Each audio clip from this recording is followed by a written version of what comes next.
xasan sheekh cumar oo imika waxaanu ku sugannahay albaabka hore ee jeelka weyn ee magaalada Hargeysa oo goor dhaweed ay ka dhacday rasaas oo laga maqlay gudaha jeelka weyn ee halkaasi ciidamada kala duwan ee Soomaaliland ee booliska iyo asluubta ayaa hadda soo gaaray goobta oo isku weeray gudahan jeelka weyn mana jirto hadda wax rasaasa oo jeelka weyn ka dhacaya ciidamadu way xakameeyeen gudaha jeelka weyn ayaa markii hore rasaas kooban ee ka dhacday wararka qaar ayaa sheegaya in kastoo aan si rasmi ah u xaqiijin karin in ay yihiin maxaabiis gudaha oo gadooday in ay yihiin ilaa haddana wax khasaara oo faahfaahsan oo booliska iyo xukuumaddu ay ka hadashay ma jirto wasiirka arrimaha gudaha Soomaaliland Maxamed Kaahin Axmed taliyaha ciidamada asluubta ayaa soo gaaray imika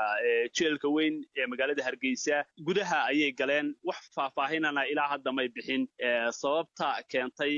xabadda iyo haddii uu jiro wax khasaara laakiin ilaa hadda wax khasaaro oo aan ognahay oo ka dhashay ma jiro rasaastana imika wax rasaas oo ka dhacaysa gudaha jeelka weyn ma jirto wadooyinka soo gala jeelka weyn sidoo kale waa la xiray dadweyne ayaa ku soo xoomay oo wadooyinkaasi taagan